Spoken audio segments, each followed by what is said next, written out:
Hi friends, welcome to அம்மா சமையல். அம்மா இன்னைக்கு உங்களுக்கு திருநெல்வேலினாலே அல்வா தான் ரொம்ப ஃபேமஸ். அந்த அல்வா அம்மா எப்படி கிண்டலாம்னு உங்களுக்கு சொல்லித்தரேன், வாங்க பார்க்கலாம். இதுதான் கோதுமை. அம்மா அல்வா கிண்டதுக்கு 1 கிலோ கோதுமை வாங்கி வச்சுருக்கேன். இந்த கோதுமைக்கும் அந்த கோதுமைக்கும் வித்தியாசம் பாருங்கள். நாம் மாவு திருக்கி வாங்குவோம்ல, அந்த கோதுமை பாருங்கள் இது எப்படி இருக்குன்னு. இந்த கோதுமை பாருங்கள், இது சம்பா கோதுமை. இது பாருங்கள், அரிசியே மாதிரி நீளமாக பொடிசாக கொஞ்சம் நீளமாக நல்லா இருக்குது பார்த்தீங்களா. இது சம்பா கோதுமை. இதை தான் அம்மா 1 கிலோ வாங்கி வச்சுருக்கேன். இப்போ நம்ம இதை பாத்திரத்தில் ஒரு 6 மணி நேரம் தண்ணியை ஊற்றி ஊற வைக்க போகிறோம். 6 மணிக்கு அப்புறம் உங்களுக்கு அதை அம்மா எப்படி அரைச்சி எப்படி பால் எடுத்து கிண்டலாங்கிறத சொல்லித்தரேன். இதை அம்மா இப்போ தண்ணியில் தட்டி ஊற வைக்க பாருங்கள். இந்த 1 கிலோ கோதுமையும் அம்மா இந்த சட்டியில் தட்டி ஊற வச்சுக்கிறது. இப்படியே நம்ம இதில் நல்ல தண்ணி ஊற்றி, தண்ணி நல்லா ஜாஸ்தியாக ஊற்றணும். மேலே வரைக்கும் நல்ல தண்ணியை ஊற்றி அழகாக அதை நம்ம போதுமை வச்சுக்கலாம். நம்ம இப்போ ஒரு தடவை இதை பிசைஞ்சு இருத்துட்டு அப்புறமா 2வது தண்ணி ஊற்றி நல்லா இப்படி சட்டி நிறைய தண்ணி ஊற்றி அழகாக அதை போதுமை வச்சுக்கணும். நம்ம ஒரு கழனி பிணைஞ்சி இருத்துட்டோம். இப்போ 2வது தண்ணி ஊற்றி அப்படியே நம்ம ஊற வச்சுக்கலாம். இது இப்படியே இருந்து 6 மணி நேரம் ஊறட்டும். அப்புறமா நம்ம இதை பார்க்கலாம். பாருங்கள், போடும்போது நம்ம நல்லா சம்பா அரிசி கணக்காக பொடிசாக போட்டோம். போதுமன்னொன்னே நல்லா கொஞ்சம் பெருசாக அழகாக வந்திருக்கு பாருங்கள். அழகாக பொதுமிட்டு 6 மணி நேரம் ஆகிட்டு இப்போ இதை கிரைண்டரில் போட்டு அம்மா அரைச்சி பால் எடுத்துகிட்டு வரேன். 1 கிலோ கோதுமை அம்மா நான் ஊற போட்டிருக்கேன். அந்த 1 கிலோ கோதுமைக்கு 4 கிலோ சீனி, 1க்கு 4 போடணும் சீனி. 4 கிலோ சீனி வச்சுருக்கேன். 1 லிட்டர் கோல்டு வின்னர், 1/2 லிட்டர் இந்த வனஸ்பதின்னு சொல்லுவாங்க பார்த்தீங்களா, அந்த டால்டா வச்சுருக்கேன். 200 கிராம் நெய் வச்சுருக்கேன். 100 கிராம் முந்திரி பருப்பு வச்சுருக்கேன். இப்போ அதை அம்மா உங்களுக்கு அதை எப்படிலாம் போட்டு கிண்டணும்னு உங்களுக்கு சொல்லித்தரேன். உங்களுக்கு நெய்யிலே கொஞ்சம் ஜாஸ்தியாக ஊற்றி கிண்டணும்னா இந்த டால்ட்டாவை நீங்கள் கம்மி பண்ணிக்கலாம். வாங்க, இப்போ நம்ம கோதுமையை கொண்டு போய் கிரைண்டரில் போட்டு அரைச்சி நம்ம பால் எடுத்துகிட்டு வரேன். இப்போ நம்ம அரிசிக்கு ஊற்றுற மாதிரி குறையா ஊற்றாமல் கோதுமைக்கு நல்லா கோதுமை முங்குற அளவுக்கு நல்ல தண்ணி ஊற்றி நம்ம அரைக்கணும்.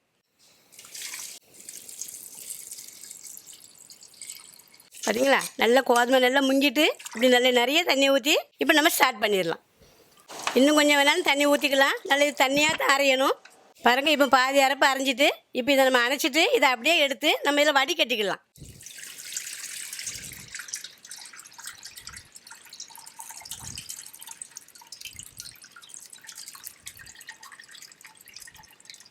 இதிலே கொஞ்சம் பச்சை தண்ணியை மறுபடியும் ஊற்றி இப்படி அலசிக்கிடுங்க கொஞ்சம் நேரம். அதில் இருக்க பால் பூரா அதிலே இறங்கிடும் நல்லா. பார்த்தீங்களா எப்படி வருது பார்த்தீங்களா. இதை இன்னும் ஒரு தடவை நம்ம அதே கிரைண்டரில் போட்டு அரைச்சி எடுத்துக்கிட்டோம். பாருங்கள், இப்போ நம்ம 1/2 கிலோ தான் போட்டு அரைச்சிருக்கோம். அதே இன்னும் ஒரு வாட்டி அரைக்க போகிறோம். மொத்தமாக எவ்வளோ தண்ணி ஊற்றி அரைச்சாலும் பரவாயில்ல. நம்ம அதை அப்படியே வைக்கும்போது நம்ம அப்படியே வடிகட்டி இருத்துடலாம் மறுநாளைக்கு. பாருங்கள், நம்ம கோதுமையை கிரைண்டரில் போட்டு அரைக்கும்போது இது பாருங்கள், இது சக்கை, அதில் உள்ள சக்கை இது கோதுமையோடு சேர்த்து அரைஞ்சிடக்கூடாது. அரைஞ்ச முன்னே நம்ம கையை விட்டு பார்த்து அதை அப்படியே எடுத்து புழிஞ்சு தூர எடுத்துடணும்.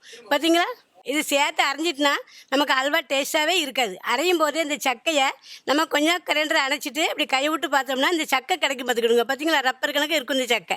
இதை அப்படியே புழிஞ்சி தூர எடுத்து வச்சிடணும். அப்புறம் நம்ம பாலை இருத்துட்டு அதில் உள்ள உமி மறுபடியும் இப்படி கிடைக்கும்.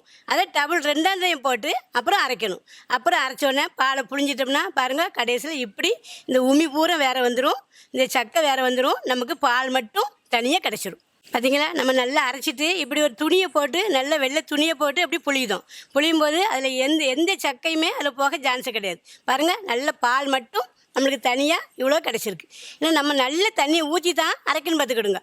இப்போ இதை நம்ம இப்படியே வச்சு நாளைக்கு காலையில் வரைக்கும் இது இப்படி இருக்கட்டும். அப்போ லேசாக புளிப்பு கொடுத்தா தான் அந்த அல்வா கிண்டதுக்கு டேஸ்ட்டாக இருக்கும், அது சாப்பிடும் ரொம்ப ருசியாக இருக்கும். இப்போ நம்ம இந்த இப்படியே வச்சுட்டு நாளைக்கு காலையில் பாருங்கள், உங்கள்கிட்ட காட்டு தான் கிண்ட முன்னக்குட்டி மேலே உள்ள தண்ணியை பூரா கம்ப்ளீட்டாக இருத்துடணும்.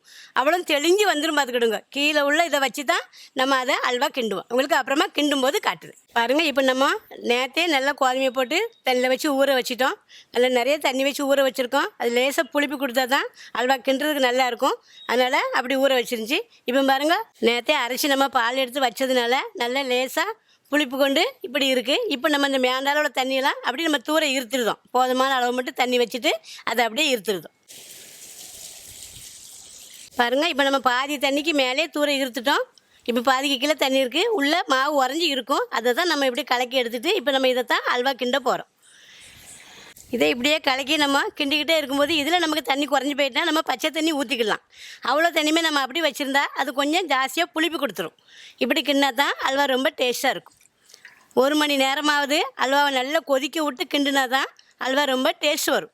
அதனால் இப்படி நல்லா ஜாஸ்தியாக தண்ணி ஊற்றி தான் நம்ம நல்லா கலக்கி எடுத்துக்கணும்.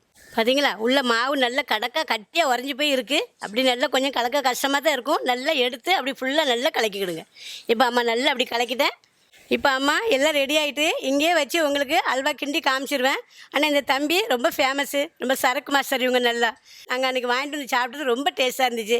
அதே மாதிரி வீட்டிலே எல்லாம் செஞ்சு தம்பிகிட்ட கொடுத்து அதை கிண்டி நான் வாங்கிட்டு வர போகிறேன். அவங்க கடையில் கொண்டு அழகாக கிண்டி பார்த்து அதை வாங்கிட்டு வர போகிறேன். வாங்க நம்ம கிண்டதை பார்க்கலாம். இதுதான் இவங்க கடை. இங்கே தான் இவங்க ஸ்வீட் காரம் எல்லாம் பண்ணுறாங்க. எல்லாமே இங்கே செய்வாங்க. மிச்சரு, காரச்சேவு, முறுக்கு, லட்டு, கேசரி, மைசூர் பாக் எல்லாம் செய்வாங்க. பாருங்கள், அசீமா ஸ்வீட் கடை. இங்கே பாருங்கள், அடுப்பை பாருங்கள். இதில் தான், இந்த அடுப்புக்கு தான் பார்க்கறதுக்கு எனக்கு நல்ல ஆசையாக இருந்தது. இதை பார்த்துட்டு தான் தம்பி இதில் வச்சு எனக்கு கிண்டி தாங்கன்னு சொல்லி எல்லாத்தையும் பண்ணி பறக்கி தம்பிகிட்ட கொடுத்துருக்கேன். இதில் வச்சு நல்லா கிண்டி தருவாங்க. எங்கள் குடும்பம் கொஞ்சம் பெருசுனால என் பிள்ளைகளுக்குலாம் ஆளுக்கு 1 கிலோ கொடுக்கணும்னு இப்படி நல்லா கொண்டு வந்து செய்ய சொல்லியிருக்கேன். நம்ம இப்போது அல்வா கிண்டுறதுக்கு அடுப்பு பற்ற போகிறோம். அதுக்கு இந்த மரப்பொடியை தான் நம்ம யூஸ் பண்ண போகிறோம் அடுப்புக்கு. வாங்க நம்ம அள்ளி போட்டுக்கலாம்.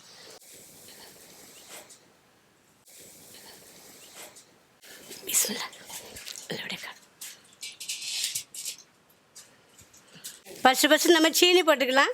4 கிலோ சீனி வாங்கி வச்சுருக்கோம்.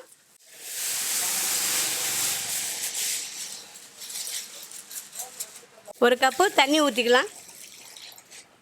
தண்ணி ஊற்றிட்டு நம்ம நல்லா இந்த சீனி பாவு கரையிது வர நல்லா இப்படி கிண்டிக்கலாம்.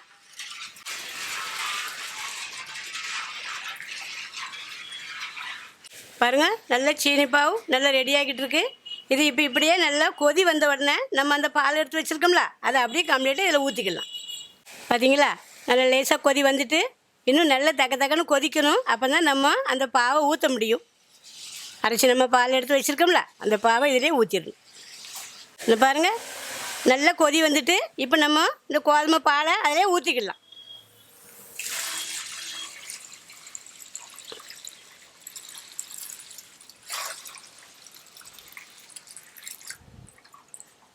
இதை நம்ம இப்படியே கிண்டிக்கிட்டே இருக்க வேண்டியதுதான். கிண்ட தான் 1 மணி நேரம் ஆகும். அப்போ தான் அது நல்லா இறுகி நல்லா அல்வாவாக ஆயிரும். இப்போ பாருங்கள், இப்படி நம்ம ஒரு பாத்திரத்தை எடுத்துக்கலாம். இப்போ இதுக்கு வாங்கி வச்சுருந்தோம்ல அந்த எண்ணெய், டால்டா, நெய் எல்லாம் இதில் ஒன்றா ஊற்றி மிக்ஸ் பண்ணி வச்சுக்கலாம். 1 லிட்ரு எண்ணெய், இது 1/2 கிலோ டால்டா, அதையும் நம்ம அதில் ஒன்றா ஊற்றிக்கலாம். நீங்கள் இந்த டால்டா வேண்டாம்னு நினச்சா நீங்கள் 1/2 லிட்ரு நெய்யை கூட ஜாஸ்தி அதில் ஊற்றிக்கலாம். இப்போ இதில் 100 கிராம் நெய்யை இதில் ஊற்றிக்கிடுதேன். அப்புறம் 100 கிராம் நெய் வச்சுருக்கேன். அதை நம்ம லாஸ்ட்டில் ஊற்றி கிண்டி எடுக்குதுக்கு. இப்போ நம்ம எல்லாத்தையும் ஒன்றா ஊற்றி நல்லா கலக்கிக்கலாம். பாருங்கள், நம்ம இதை நல்லா கலக்கியாச்சு. இது இப்படியே இருக்கட்டும்.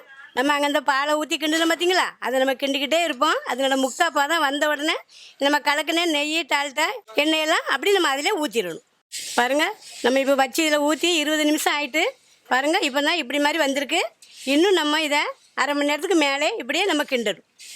அப்போ தான் நல்லா அது கட்டியாகி அழகாக அல்வா வரும். பாருங்கள், இதுக்கு நம்ம இப்படி கொஞ்சமாக இவ்வளோக்கான ஒரு கலர் பொடி சேர்த்துக்கலாம். அப்போ தான் அது பார்க்கறதுக்கு கொஞ்சம் கலர் அழகாக இருக்கும். கொஞ்சமாக போட்டோன்னே கலர் எப்படி மாறிட்டு பார்த்தீங்களா.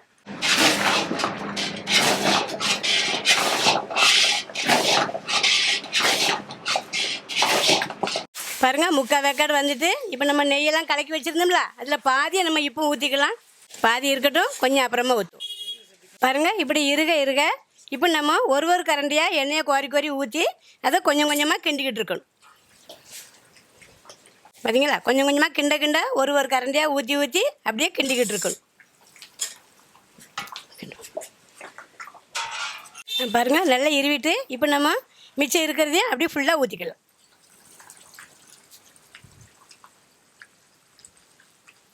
லைட்டாக எடுத்து இப்படி நம்ம லேசாக தொட்டு பார்க்கணும்.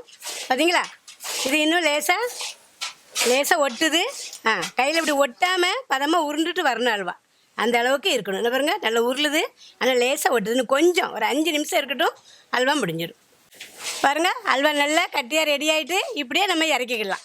இறக்கி வச்சோம் அப்படி வச்சிடாதீங்க. இறக்கி வச்ச உடனே ஒரு 2-3 நிமிஷம் அப்படி கிண்டிக்கிட்டே இருங்க. பார்த்தீங்களா, இப்போ அல்வா இறக்கணுன்னே எப்படி இருக்குது பாருங்கள், கையில் ஒட்டாமல் அது எப்படி உருளுது பாருங்கள். பார்த்தீங்களா, அப்புறம் ஒட்டிச்சில் எப்போ பாருங்கள் வெந்து முடிஞ்சிட்டு ஒட்டாமல் கையில் நல்லா உருண்டு வரணும். இதுதான் அல்வா ரெடி. இறக்கி வச்ச உடனே நம்ம ஒரு 100 கிராம் முந்திரி பருப்பை அப்படியே நம்ம தூத்திடுதோம். இப்போ நெய் உங்கள்ட்ட 2 பாக்கெட் காட்டினோம்ல, ஒரு பாக்கெட் அப்படியே ஊற்றி கிண்டிட்டோம், ஒரு பாக்கெட்டை இறக்குனதுக்கு அப்புறம் அல்வாவில் நம்ம ஊற்றிக்கிடுதோம். தனி ஏலக்காய் நல்லா பவுடர் பண்ணி வச்சுருக்கேன், அதில் ஒரு 2 ஸ்பூன் போட்டுக்கலாம். நல்ல வாசமாக நல்ல மணமாக ரொம்ப டேஸ்ட்டாக இருக்கும். எல்லாம் போட்ட உடனே அப்படியே ஒரு பெரட்டு நல்ல பெரட்டி ஃபுல்லாக அப்படி கிண்டிடுங்க. நல்ல டேஸ்டியான நல்ல ருசியாக திருநெல்வேலி அல்வா ரெடி. அம்மா சொன்ன மாதிரி பண்ணி பாருங்கள். அப்படி பதத்தில் உங்களுக்கு அல்வா ரொம்ப அப்படி சுவையாக இருக்கும். அம்மா பண்ண இந்த திருநெல்வேலி அல்வா உங்களுக்கு பிடிச்சிருக்கும். அம்மாவுக்கு லைக் பண்ணுங்கள், கமெண்ட் பண்ணுங்கள், ஷேர் பண்ணுங்கள், மறக்காமல் சப்ஸ்கிரைப் பண்ணுங்கள். இந்த அல்வா கிண்ண கடை வந்து நம்மளுக்கு கோயில்பத்து களக்காடு தெப்பக்குளம் பக்கத்தில் அசீமா ஸ்வீட் இந்த கடையில் இங்கே இருக்குது. இங்கே வந்து எல்லோரும் நல்லா வாங்கி நல்லா கொண்டு போங்க.